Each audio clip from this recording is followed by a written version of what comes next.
Christy and any viewers listening, we are waiting in a few moments. We understand that the mayor may be making a statement, and we're waiting to hear what she has to say.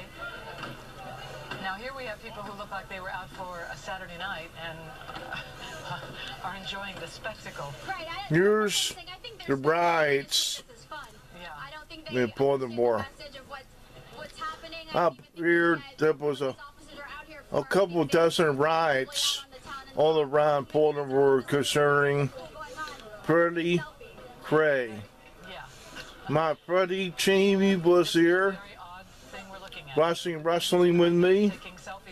You got a call from his buddy in Liberty Cab to go down there to pick somebody up, which I didn't agree with. Now they've stopped. Now we stopped and we're at the federal courthouse. All right, now we know exactly. So if you remember, we were here a couple days ago. Right. When they did their protest at City See, Hall, to me, people think they're entitled to riot and hurt, cause harm. It's not. This is far from being peaceful today. But I've been covering it. Impossible to know. Here's a live feed from Baltimore, Channel 13 News. It's some chaos here in Maryland, in Baltimore City, concerning the death of Freddie Gray. And everybody's taking images. It's difficult to know what's media and who are just citizens taking images. But it looks like at this point only the media are left, from what I can see, and a few people. Yeah, I mean, there's the lone protester right here. Let's have Nate show this guy. He's kind of the lone protester. Look, all the troops lined up. Everybody else is the media or a spectator. And yeah, a lone protester with a large audience, and his image will probably be seen again. Large audience, and a couple of people that are taking selfies. Oh wait, there's a guy bringing a trash can with fire. I'm not sure what this is about. Nate, do you see that guy? And then luckily there's someone telling him to stop. He's gonna hurl at police. There we go. Damn. And somebody was trying to stop him too. Look at that. So the officers Protester. about it. They seem to be unfazed. They're moving forward. Hopefully that fire will be put out. But yeah, Denise, just like you said, there was somebody that tried to stop him, but we don't know who that is. We don't know if that was a protester from earlier today or just someone who jumped on the bandwagon. Obviously, those types of actions are counterproductive, but yes, you just saw This is crazy this time. with fire inside of it at the police. Yeah, but let's say the gesture happened. It was an unruly gesture. Someone tried to stop that person, and the officers were unfazed. They just moved forward, which deflated a situation that could have inflated, thank goodness. At this point, as I say, we're waiting for our chopper to be able to get back up in the air after it had to refuel, so that we can get a sense if this scene is isolated or if this is going on in other parts of the city at this time. We are also waiting for the mayor, who's going to make a statement very soon.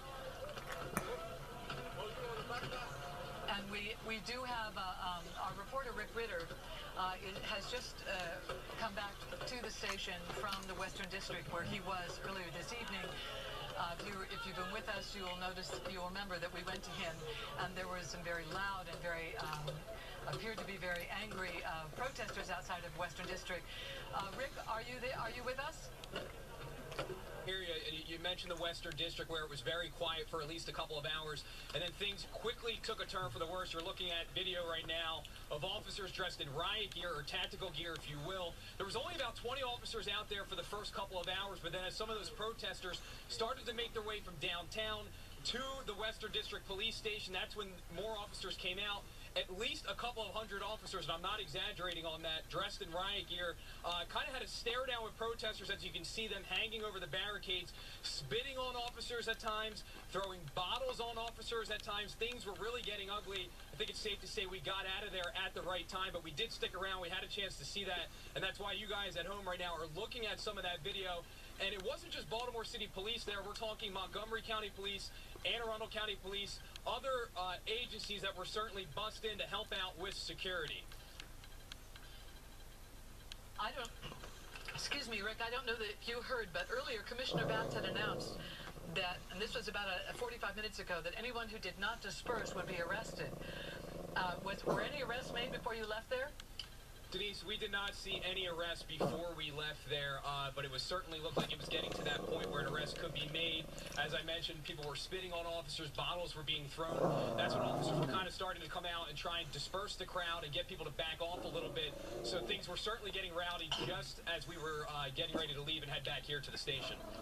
All right, and you left... Even the dog is upset. In fear for your safety. Is that correct? Denise, say that for me one more time. I'm having trouble hearing you. I assume that you left because you were concerned about your safety. Exactly. We had stuck around there for a couple of hours, and as I mentioned earlier, it was fine. Very few people there, but then those protesters started to make their way up from downtown. Again, spitting on officers. It was getting rowdy. Crowds jumping around, cursing, screaming, and at that point, we thought it was best probably to leave that area and make sure we got back here and make sure that we're safe. When you were at the Western District, did any commanding officer or anyone come out front and say you need to disperse, address the crowd at all, talk to them at all? You know, a lot of people were talking about that, saying that they heard that downtown, but up there outside of the Western District Station, we did not hear that. Protesters that I spoke with say that they didn't hear that. So, again, I can't confirm that right now. So, as far as the protesters knew, they were allowed to be there?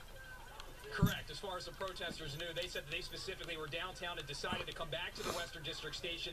That was kind of the common meeting ground for after being in downtown to get back up there, and that's crazy. Everyone was supposed to meet. Really crazy. As we were leaving, it seemed like a couple of hundred protesters were probably there, and again, but right before that, we're only talking 5 or 10 people, and that number quickly grew, to say the least. Now, did you have a chance to talk to any of these protesters? Did you ask any of them what is it you're hoping to gain from this encounter? You know, it's funny, you talk to some people and people are all for the violence and for flipping cars downtown or smashing windows, but then there's another set of people that you talk to that are like, hey, this is the last thing that we wanted to see. This was not our intent. We're out here today to remember 25-year-old Freddie Gray and, you know, try and get some answers into this investigation. Violence wasn't the way we wanted to see things go. We didn't want to see this happen, and unfortunately, things quickly took a turn for the worse. And the one thing police said earlier is that a lot of the violence they believe, at least from the intel they were receiving, was that it was from protesters smashing that window, coming into the city looking to cause chaos for right.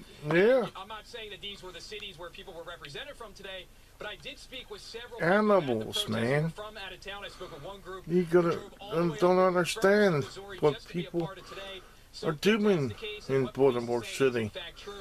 Really doing crazy stuff. Right, and we should say, Rick, that it didn't quickly turn violent. The protests went on all day long, peacefully through the city of Baltimore.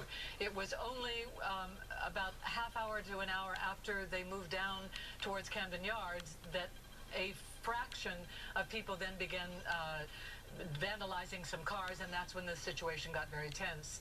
And this is after 6 days of peaceful protests in the city of Baltimore. People during the weekends got nothing better to do than call the Sabbath. There's been an announcement made at Oriole Park at Camden Yards to everyone who's at the baseball game to stay at the game, stay in their seats and stay at the game until they were given further notice. So obviously the police want to make sure that the streets are safe on a baseball game trapped. Home on before they release tens of thousands. Look at these people. And it was a well-attended game tonight, and so it will be, excuse me, a large crowd of people when they do finally leave there. So that's a development, and that could be a very interesting, could make for an interesting evening at the ballpark. So once again, an announcement has just been made to everyone still at Camden Yards to remain at the ballpark. ballpark until further notice.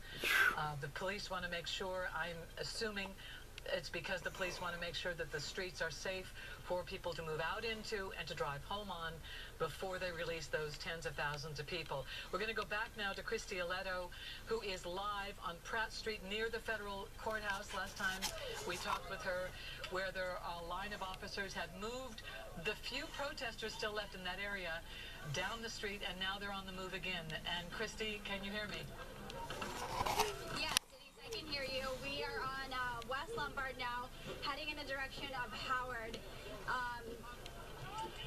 I'd say most of the protesters have kind of moved off to the side. They've fanned off. My friend is down there trying to pick up a fare. I hope he's okay, because his friend who runs Liberty Cab with him, he kind of forced him to go down there. Officers are really trying to clear this, what is normally a main artery in Baltimore, to get to 95 out, so that these cars can get to wherever their destination is this evening. So, Christy, what you're saying is that as the officers move forward, the cars that are lined up and have been stuck there behind them are also moving forward? That's true. Yeah, it's hard to see. I mean, not just for me, but also for Nate, because you have 3 rows of state police and Baltimore City Police officers. Then you have the officers on horseback, and then you have, I was able to see at one point, a bunch of cars and people, just civilian cars and cop cars headed behind them. Okay, so, you know, again, I don't know if you just heard Christy, but they've made an announcement at the ballpark. No, everyone's being asked to stay in their seats and stay at the ballpark until further notice. So it appears as though this is an effort to get the streets clear so that the traffic can move, so that they can break up the tremendous congestion that's downtown, and then the people, before they let those people out of the ballpark, and they add to the mess trying to get out of town, get home. Right, because everything in front of me, and let me go over and tap Nate to turn around really quick.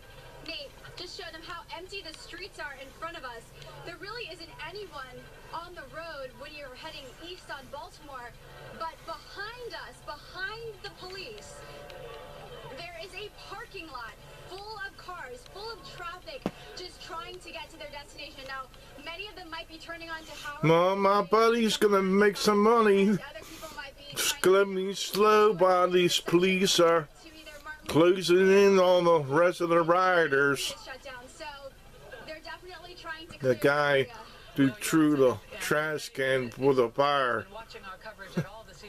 Kind of crazy. Think about going downtown tonight, even if you had plans to do so. What a city. Has been closed at the Beltway, so you can